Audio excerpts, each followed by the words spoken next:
kegiatan diseminasi CGP Angkatan 11 Kabupaten Blitar. Pertama-tama marilah kita mengucapkan puji syukur kehadirat Allah Subhanahu wa Ta'ala, yang mana pada siang hari ini kita semua bisa berkumpul di sini dalam keadaan sehat walafiat tanpa kekurangan satu hal apapun. Salawat dan salam tentunya kita curahkan untuk junjungan kita Nabi besar Muhammad SAW yang telah membawa kita dari zaman kegelapan menuju zaman yang terang benderang.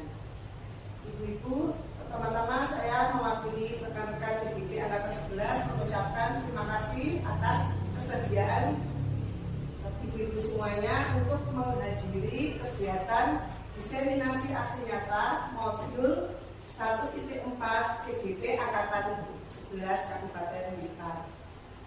Untuk mengawali kegiatan ini akan dibuka oleh sambutan dari Ibu Kepala Sekolah atau yang mewakili.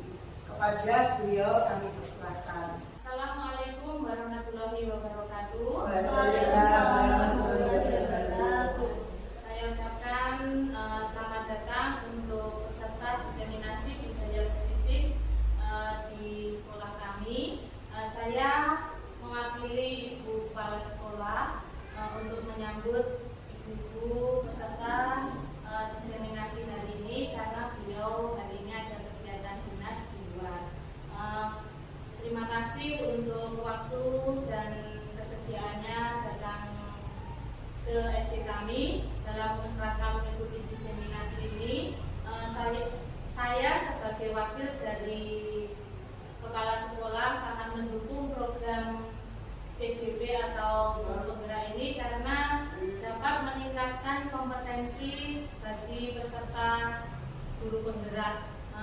Untuk itu saya nyatakan diseminasi budaya positif pada siang hari ini dibuka dengan ucapan Bismillahirrahmanirrahim. Bismillahirrahmanirrahim. Saya rasa cukup sekian sambutan dari saya. Saya akhiri. Assalamualaikum warahmatullahi wabarakatuh. Acara selanjutnya yaitu pembacaan doa. Kepada yang bertugas kami persilakan. Assalamualaikum warahmatullahi wabarakatuh. Waalaikumsalam warahmatullahi wabarakatuh. Sekalian, terima kasih atas waktunya. Semoga kita sama-sama berdoa agar pembelajaran pada siang hari ini tentang diseminasi dapat bermanfaat untuk kita semua dan kita semua dapat mengimplementasikan sebagai kita masing-masing. Untuk yang beragama Islam, saya pimpin dan yang berbeda agama, silakan berdoa di sini.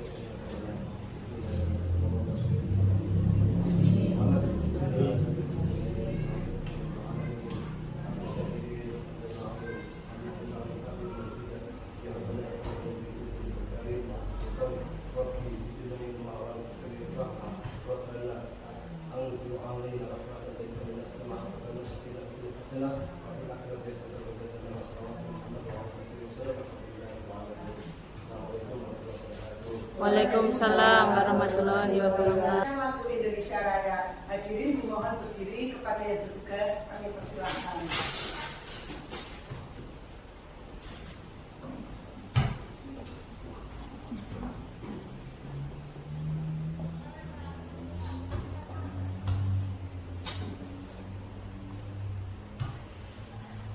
Marilah semua menyanyikan lagu Indonesia Raya.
Asri, saya Praviska Ningtyas dari UPT SDN Padu Gunung 3, CGP Angkatan 11, Kabupaten Blitar. Untuk yang selanjutnya, yaitu ada Ibu Amin Sasi.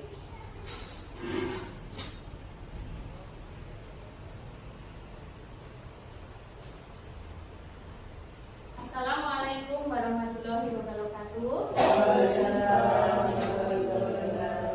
Perkenalkan, saya Amin Kisasi, saya dari UPT SD Negeri Santai 7.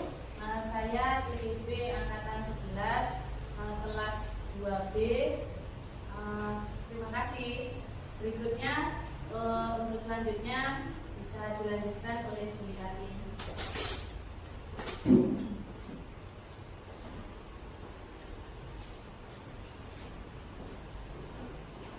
Terima kasih Bapak Ibu. Perkenalkan, saya CGP Angkatan 11 bersama dengan ibu yang lain. Saya dari UPT SD Negeri Subanyak 2. Terima kasih.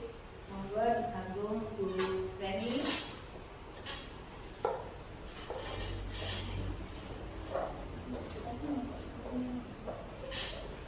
Terima kasih untuk waktu yang telah diberikan. Selamat siang Ibu-Ibu. Siang. Perkenalkan, saya Reni Indrawati dari UPT SDN Subanyak 2. Saya CGP Angkatan 11. Terima kasih. Untuk selanjutnya silakan Bu Wisnu.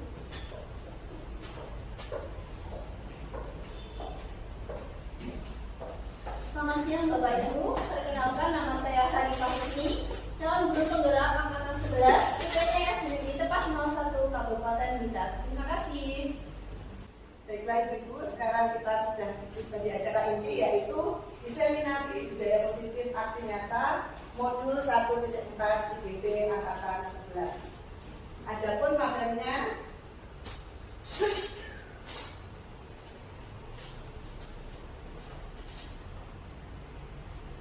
berikut adalah materi diseminasi kita pada siang hari ini. Yang pertama yaitu perubahan paradigma belajar, disiplin positif, motivasi perilaku manusia, kebutuhan dasar manusia, posisi kontrol, restitusi, keyakinan kelas, dan segitiga restitusi. Yang pertama yaitu perubahan paradigma belajar. Kalau paradigma belajar pada zaman dulu, yaitu pembelajaran berpusat pada guru, keadaan murid itu disamaratakan. Kemudian yang kedua, murid diajarkan dengan sumber belajar dan cara yang sama atau monoton begitu ya Ibu.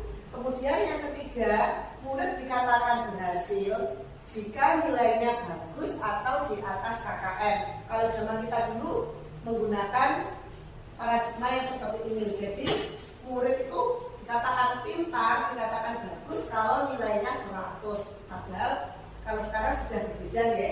Yang sekarang pembelajaran itu harus berpusat pada murid.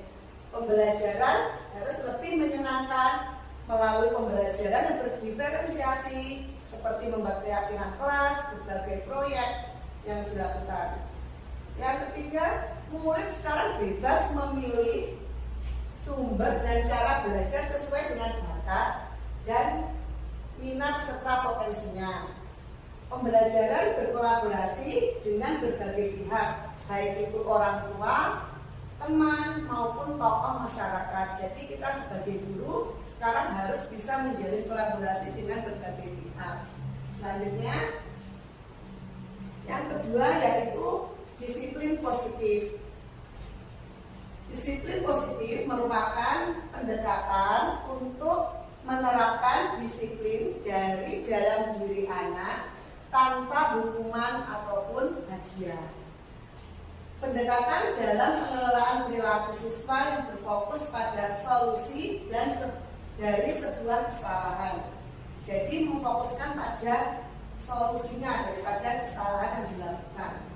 Nah, disiplin positif bisa menguatkan hubungan positif antara kita guru dengan siswa.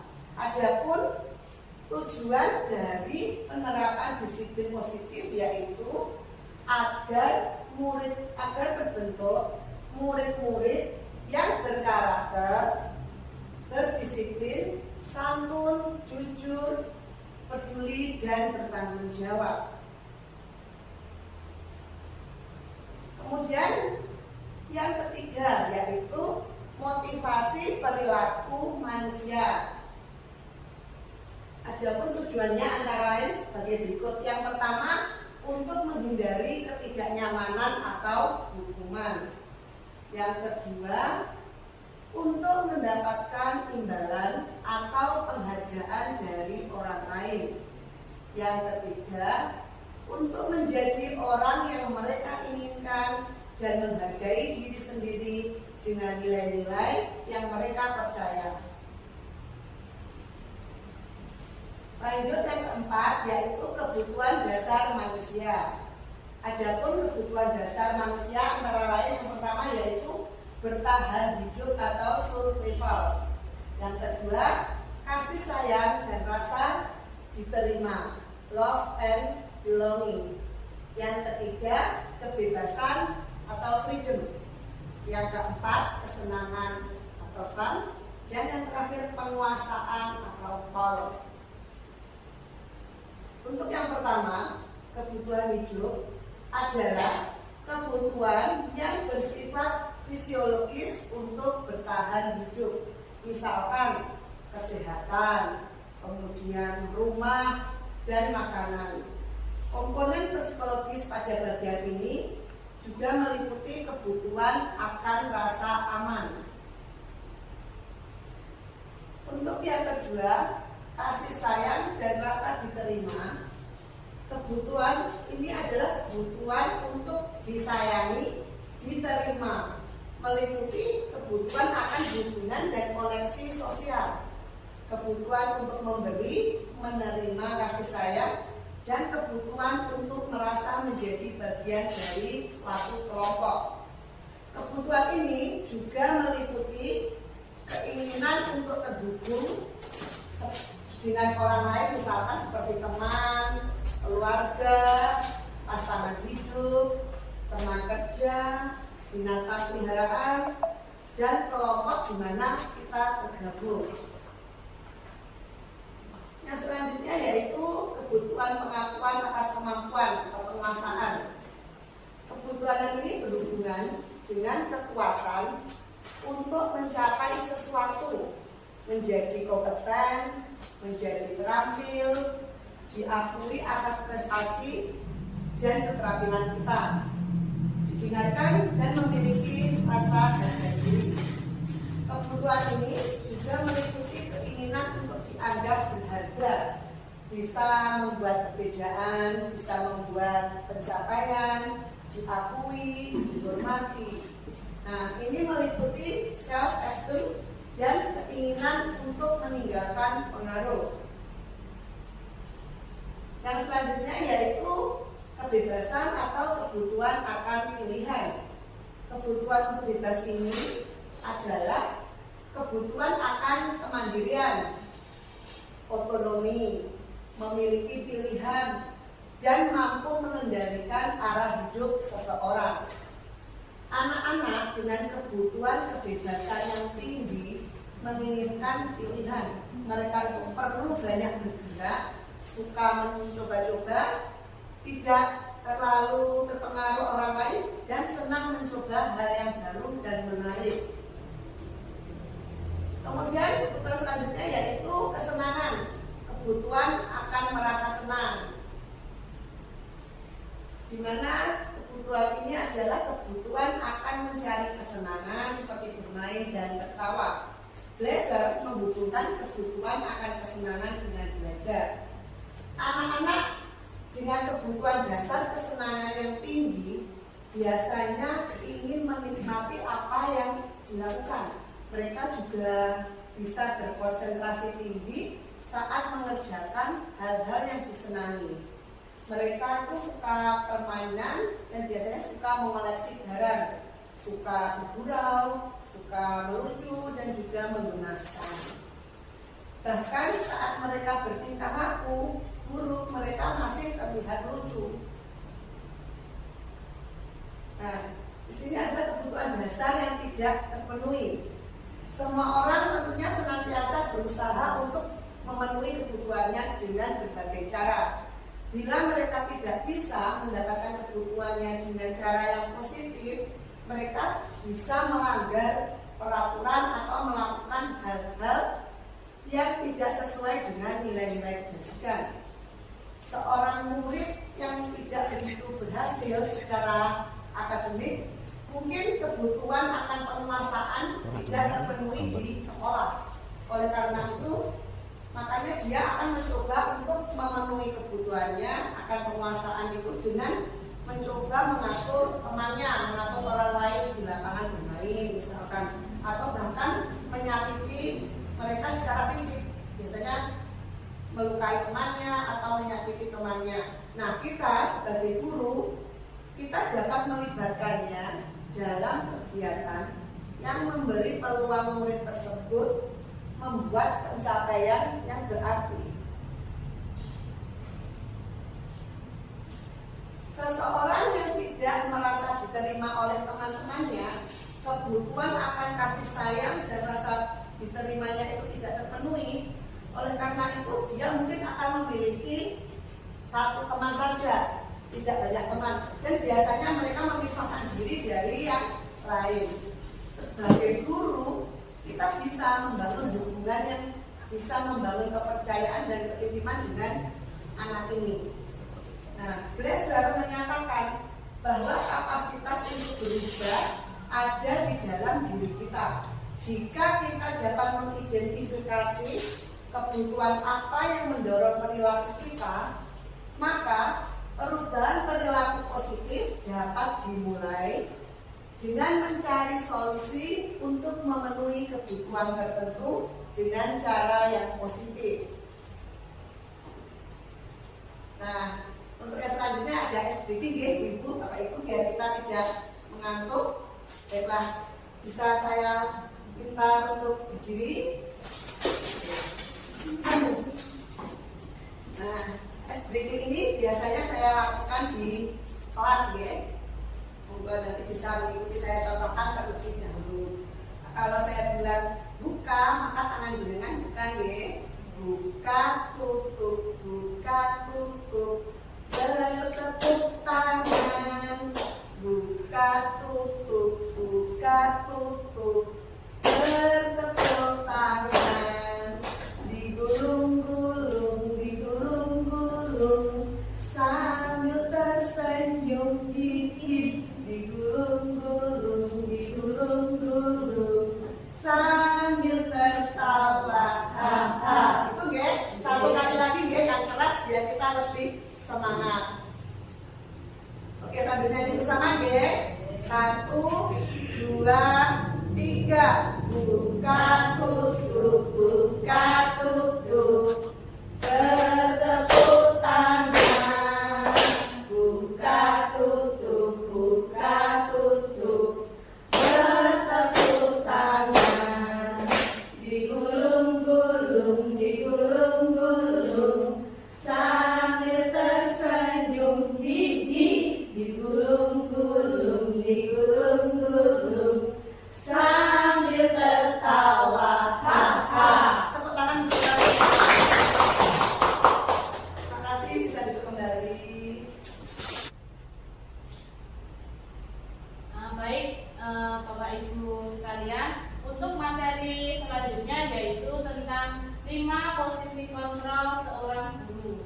Jadi dalam menangani setiap kasus yang dialami oleh beberapa siswa itu, kita harus bisa memposisikan diri kita harus sesuai yang mana. Ada 5 posisi kontrol seorang guru. Yang pertama yaitu guru sebagai penghukum. Di sini apabila anak-anak mengalami suatu kasus itu, Bapak Ibu guru mengambil posisi kontrol sebagai penghukum. Kemudian yang kedua, guru sebagai pembuat rasa bersalah. Jadi apabila anak-anak di kelas itu mengalami atau berdebat dengan temannya, itu Bapak Ibu guru atau saya sendiri bisa mengambil posisi kontrol sebagai pembuat rasa bersalah bagi siswa yang mengalami kasus Yang ketiga yaitu guru sebagai teman. Di sini sebagai teman ini apabila anak-anak mengalami suatu masalah, kita bisa mengajak ngobrol atau face to face dengan anak tersebut sehingga posisi kita sebagai teman anak tersebut menjadi tidak takut. Kemudian yang keempat yaitu guru sebagai pemantau. Jadi pemantau hanya mengamati saja. Kemudian yang kelima ini adalah yang sulit bagi saya, yaitu bertindak sebagai manajer. Jadi kita itu tidak memihak kepada anak yang bersalah maupun anak yang menjadi korban. Untuk lebih jelasnya dari materi 5 posisi kontrol seorang guru ini, mari kita saksikan video bersama-sama. Berikut adalah video tentang 5 posisi kontrol.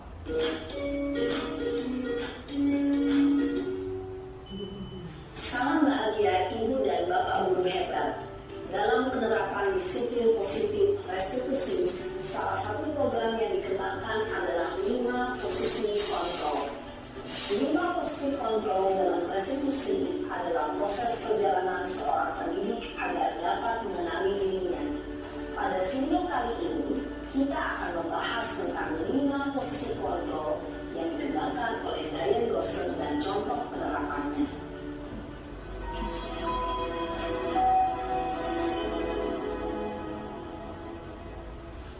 5 posisi kontrol itu adalah 1. Posisi penghukum, 2. Posisi pembuat rasa bersalah, 3. Posisi teman, 4. Posisi pemantau atau monitor, dan 5. Posisi manajer. Untuk lebih memahami kelima posisi tersebut, mari kita saksikan kasus Naren yang terlambat hadir 20 menit di sekolah dan melihat bagaimana kelima posisi kontrol dalam menghadapi masalah tersebut.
Ya sudah, lain kali jangan bikin ibu susah lagi ya nak ya. Ibu tidak akan kuat lagi kalau kamu gini terus. Bisa jantungan kalau ibu ditegur bapak kepala sekolah. Sana cepat ke kelas.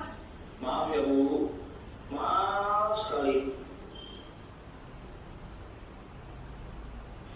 Posisi pembuat rasa bersalah berbicara dengan nada tenang, cenderung lembut. Namun kata-kata yang diutarakan membuat murid merasa menjadi orang yang gagal, memandang buruk dirinya sendiri, merasa tidak berharga, dan tidak sanggup membahagiakan orang lain. Ketika guru mengambil posisi pembuat rasa bersalah, murid akan menganggap dirinya yang bersalah dan ia akan menyimpan emosi negatif tersebut di dalam dirinya.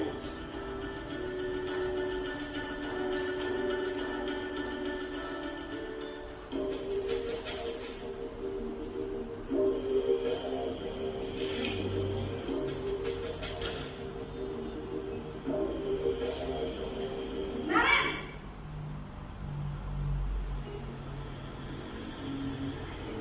Selamat pagi Bu. Wah, sudah jam berapa ini nak? Terlambat lagi ya sayang. Iya Bu, habis ibu saya lupa membangunkan saya Bu. Kamu malah menyalahkan ibu kamu. Kamu bukannya anak yang larinya paling kencang. Kok terlambat sih? Iya Bu, saya memang terlambat bangun tadi. Jadi biarpun saya lari kencang, tetap gak kejar Bu. Ya sudah sana. Nanti lain kali larinya lebih kencang lagi ya. Biar gak terlambat lagi. Bikin senang ibu. Demi ibu. Bisa kan? Bisa Bu. Ya sudah sana masuk kelas. Ibu beresin urusan absen kamu. Kamu ini ada-ada saja. Dalam posisi teman, guru berbicara dengan nada suara ramah, akrab, cenderung bersenda gurau untuk menjaga suasana tetap santai. Murid akan merasa senang, aman, dan akrab dengan guru. Identitas yang tercipta adalah identitas sukses atau berhasil. Namun, perlu diingat, karena ini masih dorongan eksternal, maka ada faktor ketergantungan dari murid kepada orang tertentu. Di sini, guru absennya, sehingga di lain waktu, murid bisa berperilaku baik, namun hanya kepada orang-orang tertentu saja.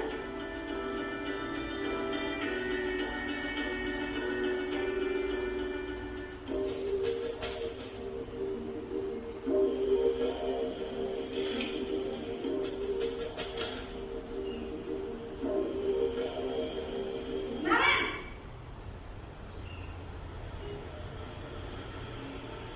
Selamat pagi Bu. Naren, apa peraturan sekolah kita tentang jam berapa kita harus masuk sekolah nak? Kita harus di sekolah jam 7 Bu. Iya betul, sekarang sudah jam 7.20. Naren sudah tahu konsekuensinya jika terlambat hadir. Paham Bu, saya harus tinggal kelas pas jam istirahat selama 20 menit. Iya benar, konsekuensinya demikian. Jadi nanti jam 9.30 pas istirahat, kamu harus tinggal di kelas, kerjakan tugas tambahan untuk ketertinggalan kamu, ya? Baik Bu. Posisi pemantau mengandalkan penghitungan atau data untuk mengontrol murid. Guru mengarahkan murid berdasarkan peraturan dan konsekuensi. Seorang pemantau menunjukkan bahasa tubuh dan ekspresi wajah yang datar dan cenderung formal.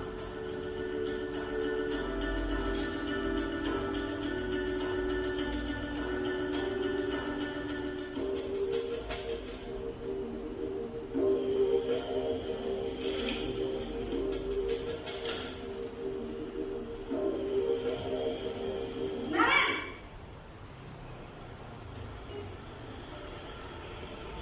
Selamat pagi Bu.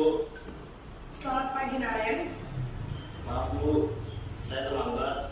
Iya, sekolah masuknya jam 7, sekarang sudah jam 7.20.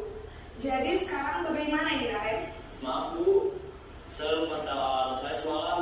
Baiklah, menurut kamu, keyakinan sekolah yang mana yang perlu kamu tingkatkan? Menghargai diri sendiri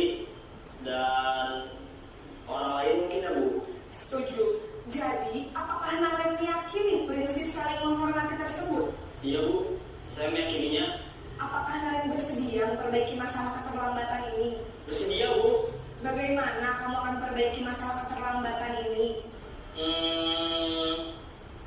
Saya akan coba untuk tidak lupa menyetel alarm saya, Bu. Baik, kalau Naren lupa menyetel alarm di rumah, ada orang yang kira-kira bisa bantu mengingatkan tidak? Ada, Bu. Kakak saya, Kak Emma. Ada lagi selain Kak Emma? Selain Kak Emma, ada ibu saya. Baik, jadi yang mengingatkan Naren adalah Kak Emma dan ibu kamu ya? Kira-kira akan mulai setel alarm kapan nih Naren? Setelah pulang sekolah, akan segera saya lakukan. Baik, jadi Naren akan setel alarm untuk bangun besok pagi dan akan diingatkan oleh kakak dan ibunda Naren ya. Ada lagi yang mungkin perlu dilakukan Naren agar tidak terlambat bangun lagi? Tidak ada, Bu. Baik Naren, terima kasih untuk kerjasama kamu. Sekarang kamu perlu kembali ke kelas untuk belajar. Baik, Bu. Terima kasih. Posisi manajer adalah posisi kontrol yang disarankan untuk membimbing murid memiliki sikap disiplin yang positif, yaitu murid yang mandiri, bertanggung jawab, dan dapat memecahkan masalah. Tujuan dari posisi ini adalah agar murid dapat berefleksi atas tindakannya. Guru akan dengan tulus memberikan pertanyaan-pertanyaan bermakna, sehingga membuat murid dapat belajar dari kesalahannya dan mencari sebuah solusi untuk menyelesaikannya. Ibu dan bapak guru hebat, setelah mengamati adegan kelima posisi kontrol tadi, kira-kira posisi mana yang paling ideal? Posisi mana yang dapat menunjang motivasi intrinsik murid? Ya, tentu posisi manajer. Posisi ini memang posisi ideal yang ingin dituju setiap pendidik. Pada posisi inilah, guru dapat menerapkan disiplin positif yang berpihak pada murid, yang memerdekakan murid. Perjalanan seorang pendidik tentunya tidak mudah untuk sampai pada posisi seorang manajer. Namun, tujuan kita pasti, yaitu menciptakan murid-murid yang mandiri, merdeka, dan bertanggung jawab. Semoga penggambaran 5 posisi kontrol yang telah diperlihatkan ini dapat menjadi Selanjutnya, setelah Bapak Ibu menonton video yang berdurasi agak panjang tadi tentang 5 posisi kontrol guru, kemudian ini adalah penjelasan dari kontrol guru penghukum. Sebagai penghukum itu bisa menggunakan hukuman fisik maupun verbal. Orang-orang yang menjalankan posisi penghukum senantiasa mengatakan bahwa sekolah memerlukan sistem atau alat yang dapat lebih menekan murid-murid lebih dalam lagi. Kemudian penghukum itu biasanya bersuara tinggi, bahasa tubuhnya mata melotot dan jari menunjuk-nunjuk ataupun menghadap. Dan hasilnya yang seperti ada di video tadi, kemungkinan murid itu marah dan menjadi pendendam atau bersifat agresif. Lanjut. Kemudian untuk yang kedua, pembuat rasa bersalah. Biasanya guru akan bersuara lembut. Pembuat rasa bersalah akan menggunakan keheningan yang membuat orang lain merasa tidak nyaman, bersalah atau menjadi rendah diri. Pada posisi ini, murid akan memiliki penilaian diri yang buruk tentang diri mereka.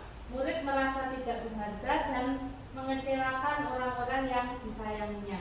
Kemudian pada posisi ini, pembuat nada suara biasanya memelas, halus, sedih, dan bahasa tubuhnya merapat pada anak ataupun lesu. Hasilnya murid akan merasa bersalah dan gagal. Bisa dilanjut. Untuk posisi teman ini, guru tidak akan menyakiti murid, namun akan tetap berupaya mengontrol murid melalui persuasi. Jadi posisi teman pada guru ini bisa negatif ataupun positif. Positif di sini berupa hubungan baik yang terjalin antara guru dan murid. Guru di posisi teman menggunakan hubungan baik dan humor untuk mempengaruhi seorang teman. Biasanya menggunakan nada suara yang ramah, akrab, dan bercanda. Bahasa tubuhnya merapat pada murid, mata kemudian bisa tersenyum dengan jenaka. Hasilnya murid akan merasa senang dan menjadi akrab dengan guru. Ini termasuk dampak yang positif. Hanya saja terdapat sisi negatifnya, yaitu murid menjadi tergantung pada guru tersebut. Bila ada masalah, dia akan mengandalkan guru tersebut untuk membantunya. Lanjut, Bu. Untuk posisi pemantau ini bisa berarti mengawasi. Pada saat kita mengawasi, kita bertanggung jawab atas perilaku orang-orang yang kita awasi. Posisi pemantau berdasarkan pada peraturan-peraturan dan juga konsekuensi. Dengan menggunakan sanksi atau konsekuensi, kita dapat memisahkan hubungan pribadi kita dengan murid. Biasanya pada posisi ini menggunakan nada suara datar dan juga bahasa tubuh yang formal. Hasilnya, murid memahami konsekuensi yang harus dijalankan karena telah melanggar salah satu peraturan sekolah. Guru tidak menunjukkan suatu emosi yang berlebihan atau marah dan juga membuat merasa berbuat salah. Kemudian murid tetap dibuat tidak nyaman, yaitu dengan harus tinggal kelas pada waktu jam istirahat dan mengerjakan tugas. Guru tetap harus memantau murid pada saat mengerjakan tugas di jam istirahat karena murid tidak bisa ditinggal seorang diri. Kemudian untuk posisi kontrol yang terakhir yaitu manajer, yaitu posisi di mana guru berbuat sesuatu bersama dengan murid, mempersilahkan murid mempertanggungjawabkan perilakunya, mendukung murid agar dapat menemukan solusi atas permasalahannya sendiri. Biasanya menggunakan nada suara tulus, bahasa tubuh yang tidak kaku, dan juga mendekat ke arah murid. Pada posisi manajer ini, suara guru sebaiknya tulus, tidak perlu marah-marah, tidak juga meninggikan suara, apalagi menunjuk-nunjuk jari ke arah murid dan juga berkacak pinggang, atau bersikap seolah-olah menyesal tampak sedih sekali akan perbuatan murid ataupun bersenda gurau, menempatkan diri sebagai teman. Demikianlah untuk materi 5 posisi kontrol guru. Apabila ada kurang lebihnya saya mohon maaf. Terima kasih. Terima kasih Bapak Ibu. Selanjutnya saya akan melanjutkan materi berikutnya, yaitu tentang keyakinan kelas. Di sini keyakinan kelas merupakan sebuah nilai kebajikan universal yang telah disepakati secara tersirat dan tersurat, lepas dari adanya latar belakang budaya, bahasa, agama, suku bangsa. Nah, hal-hal yang berupa seperti keadilan, kehormatan, kepedulian, integritas, kejujuran, pelayanan, keamanan, kesabaran, tanggung jawab, mandiri, berprinsip, keselamatan, kesehatan, dan masih banyak lagi nilai-nilai kebajikan universal yang dapat diterapkan di dalam untuk membuat keyakinan kelas kita. Ini adalah prosedur pembentukan keyakinan kelas. Yang pertama, yaitu memberikan penjelasan kepada murid-murid tentang keyakinan kelas. Kemudian yang kedua, mempersilahkan murid-murid untuk mencurahkan pendapat tentang peraturan yang perlu disepakati di kelas mereka. Selanjutnya, yang ketiga, mempersilahkan murid-murid menyampaikan idenya tentang peraturan kelas yang mereka inginkan. Seperti apa peraturan yang mereka inginkan. Kemudian yang keempat, menyusun keyakinan kelas sesuai prosedur pembentukan keyakinan kelas. Gantilah kalimat-kalimat dalam bentuk negatif menjadi positif. Dan selanjutnya, yang kelima yaitu meninjau ulang keyakinan kelas secara bersama-sama. Beberapa peraturan dijadikan menjadi satu keyakinan kelas. Yang keenam, setelah keyakinan kelas selesai dibuat, maka seluruh warga kelas di seluruh meninjau ulang dan menyetujui dengan menandatanganinya. Dan yang ketujuh, keyakinan kelas selanjutnya dilekatkan di dinding kelas atau tempat yang mudah dilihat oleh warga kelas.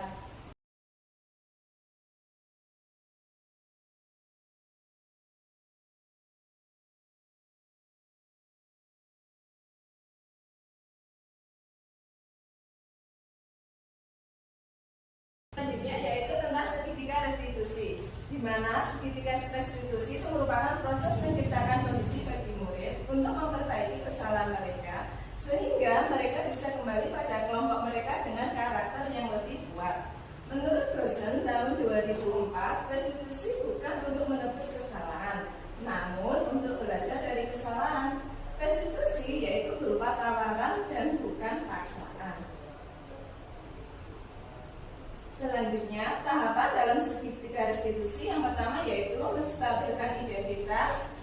kedua yaitu validasi tindakan yang salah. Yang ketiga yaitu menanyakan tentang keyakinan. Yang pertama, menstabilkan identitas, yaitu bagian dasar dari segitiga restitusi yang bertujuan untuk mengubah identitas anak dari orang yang gagal karena melakukan kesalahan menjadi orang yang sukses. Anak yang melanggar peraturan karena sedang mencari perhatian adalah anak yang mengalami kegagalan. Dia mencoba untuk memenuhi kebutuhan dasarnya, namun ada benturan. Kalau kita mengkritik dia, maka kita akan tetap membuatnya dalam posisi gagal. Kalau kita ingin dia menjadi reflektif, maka kita harus meyakinkan si anak dengan cara mengatakan kalimat-kalimat ini. Di antaranya yaitu, berbuat salah itu tidak apa-apa. Tidak ada manusia yang sempurna. Saya juga pernah melakukan kesalahan seperti itu. Kita bisa menyelesaikan ini. Bapak atau ibu tidak tertarik mencari siapa yang salah, tapi bapak atau ibu ingin mencari solusi dari permasalahan ini.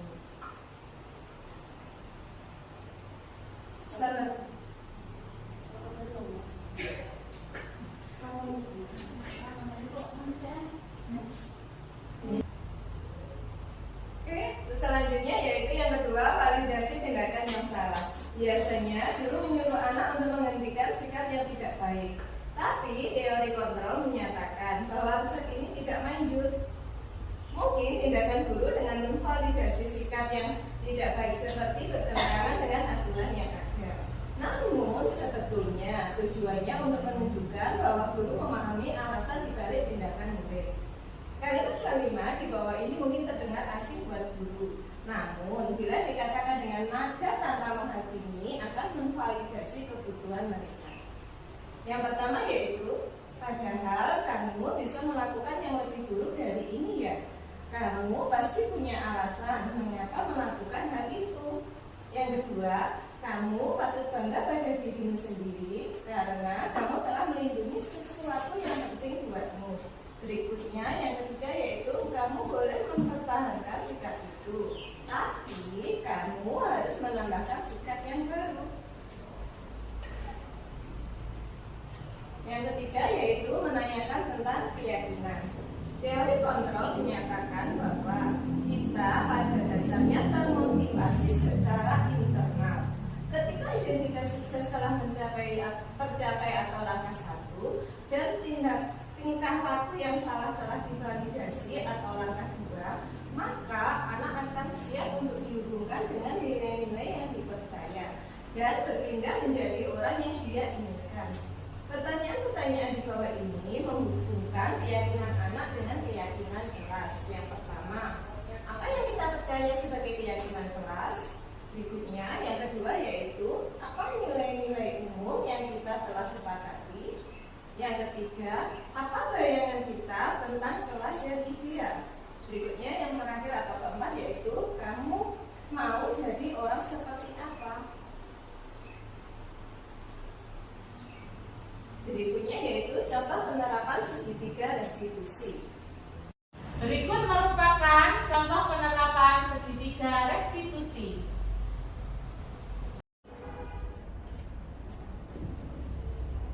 Selamat siang Bu.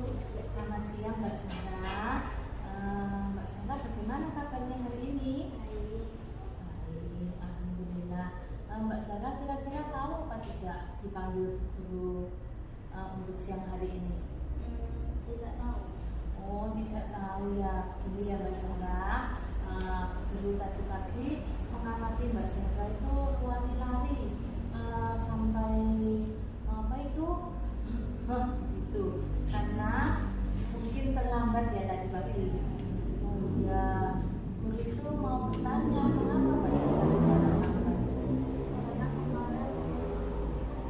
kemarin Kemalaman ya.